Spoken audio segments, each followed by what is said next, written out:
Friends, welcome to my channel. In this video I am going to discuss the novel Hard Times by Charles Dickens. As I've already discussed his biography and writing style, but in this video we will have a complete analysis of this novel. So the major themes in this novel include fact versus fancy or imagination, you can say, femininity, evil effects of industrialization that led to materialism, power, wealth, etc. Love, marriage, family life is very important themes, and education system. He criticized on the education system of 19th century, and class distinction is also there. So we will relate it with the events and characters and have a complete detail about it. So let's begin the video. So these are the major characters, right? Begin with Mr. Gradgrind. He is Mr. Gradgrind, who just opened a school of his own, right? And we will see his education system as well. He had a friend known as Mr. Bounderby, right? So the Mr. Gradgrind, he has one daughter and son. The name of his daughter is Louisa, who is the protagonist of this novel, and his son Tom, right? And he has adopted a girl named as Cecilia Job, or Sissy, you can say, Sissy, right? And this is Miss Sparsit, who work at the home of Mr. Bounderby, right? And another important character is Stephen Blackpool, right? He is Stephen Blackpool. He is a laborer at the industry of Mr. Bounderby. Bounderby, he is a wealthy person, right? He has the industry and many laborers working there, and among them is the Stephen Blackpool. And Stephen Blackpool, though he had married to another woman, but he loved with another woman known as Rachel, right? And last important character is Harthouse, right? He had just is a relative of Mr. Bounderby, and he visited Mr. Bounderby. So these are the characters, and we will relate story with them. So the story begins with the school. At the school where Mr. Gradgrind, he is the founder of this school and the teacher as well. So the novel begins with the word his dialogues, and where he say, what I want is fact, nothing but facts. So he is the representative of fact, and he just only believe in the education of facts, fact based education, right? And he teaches his student only facts, and he is strictly against imagination or fancy. So whereas among his students, one of the major important character is Cecilia Job, or Sissy, you can say, right? So we called her Sissy. She represents fancy or imagination. Among all of these students, she holds a different opinion, right? She has good imagination and fancy.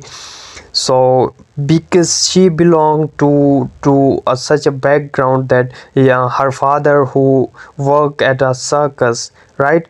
And circus, in this novel uses as creativity or imagination or fancy, right, as opposed to this education system. So he teaches only facts because he believes that these are only facts that are useful in life. Imagination has nothing to do, right? This is what he teaches to his students. But Sissy has opposite views.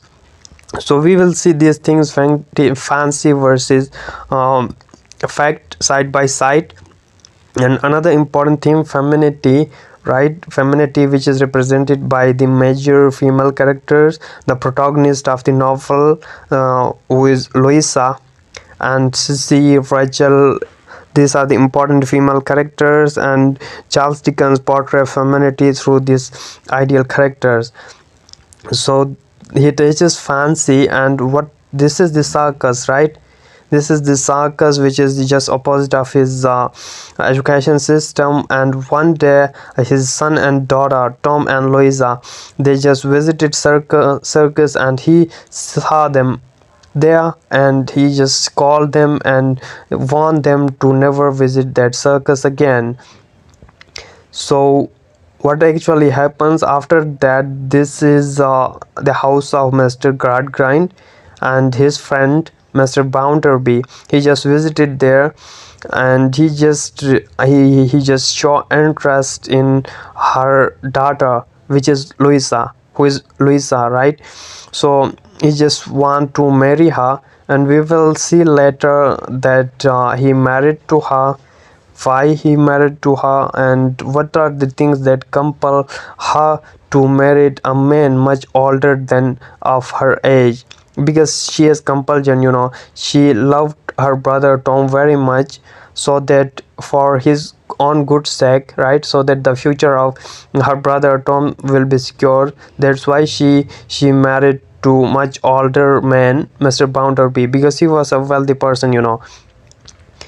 So after that, what actually happens, right? This is the mother of Louisa, and she is at her home, and Mr. Bounderby, he is interested in Louisa and try to convince her, right? So after that, Mr.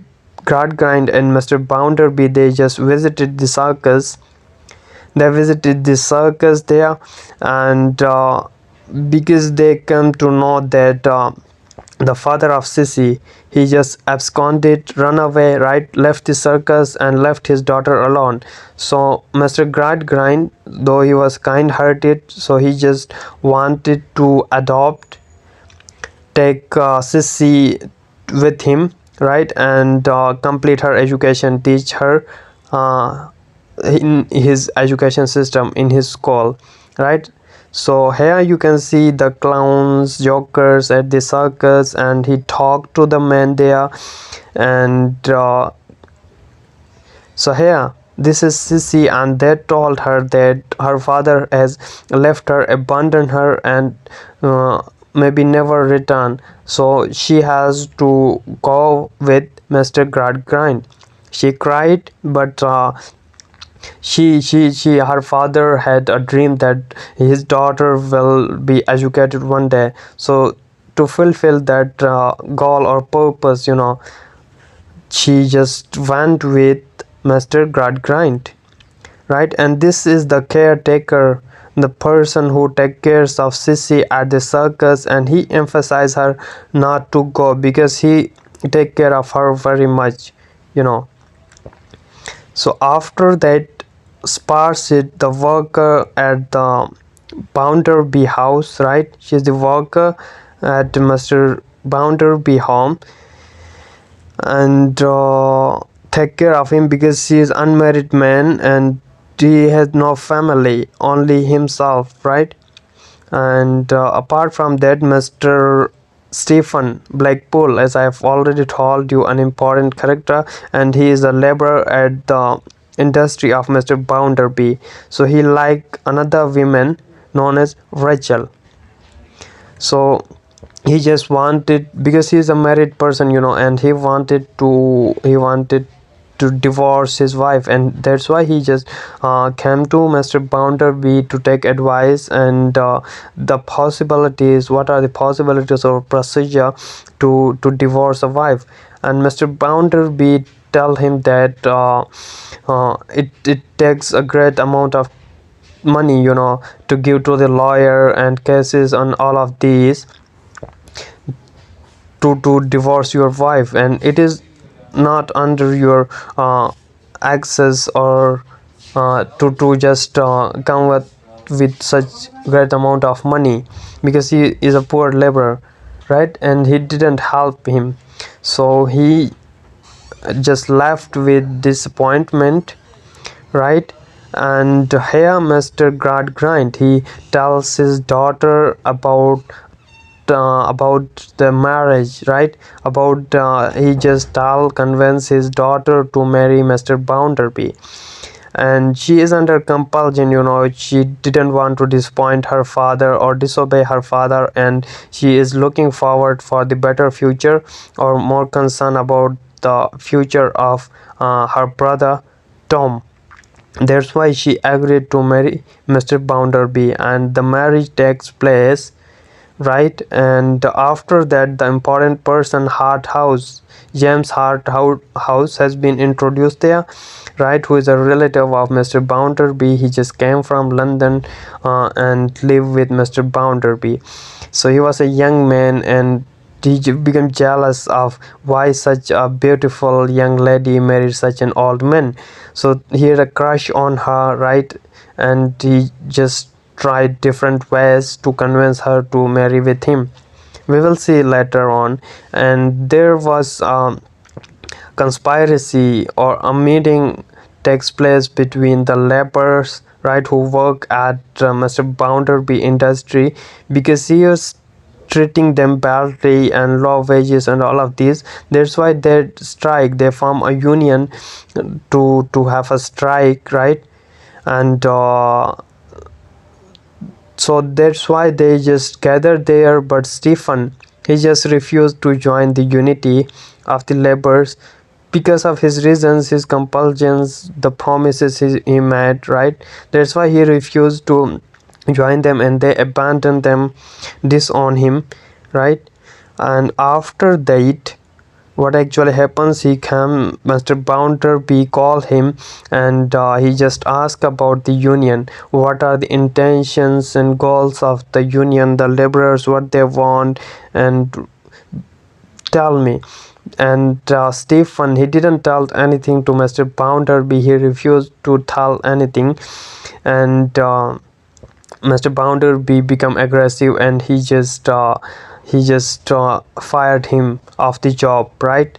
Because he was a poor laborer, now he has got no job. So he was looking for a job, and he just make a plan to went to another country, right? So here he just intended making intention his plan to move to one to another country. And here Miss Louisa, yes, she just met with him and gave him some money, some help, right? And he refused that offer because he was hard working person, right? And earned by his own. So she just have a sympathy with him and try to help him. At the same time, Tom was there, and Tom had a plan, and he talked with Mr. Stephen to visit him uh, near the bank, right, day after tomorrow, right? And at that time he just visited there, right? And the bank was robbed, right? So Mr. Stephen, he was just left in the country, so obviously he become suspect, right? The people suspect him, he robbed the bank and run away. But actually he didn't, because he was an honest person, so he left the country, and they are seeking for him. And after that, one day, it was a forced marriage, between Bounderby and Louisa, and she became exhausted, felt like exhausted, and now she realized that how important it is to have the knowledge, right? The knowledge of imagination, fancy, because her knowledge of fact didn't help her in her growth, right? So she faced problems, and she was not happy with her marriage, and she just came to her home and tell her father that she want to end this marriage, right? So now she just realized that how her father ruined their life by teaching them only facts. And at the same time, one day Stephen, he just fall into a ditch and he died. And after that the robbery it was revealed, and it was Tom who robbed the bank, right, who robbed the bank. And when it was revealed, Mr. Gradgrind, Sissy, they just make a plan for his escape, and they just disguise him and keep him in the circus. And the men at the circus, they had a plan to save him, and they disguise him, and they make plans to send him to a foreign country, and they become successful in doing so. But at their instinct, one of the student of Mr. Gradgrind, he just came there and he stopped them from doing that. And he just criticized on Mr. Gradgrind about his teaching, that you teach us that, and now you yourself are violating the rules and escaping your son, right? Though he was criminal, he robbed the bank, but you help him trying to escape. So Mr. Gradgrind, now he realized that how his education system, his ideas, his ideology is wronged, and how important it is to have fancy imagination, right? So both fancy and fact education, they go side by side, and they are very important. So in this way the novels end there. I hope you get some idea. Thank you for watching.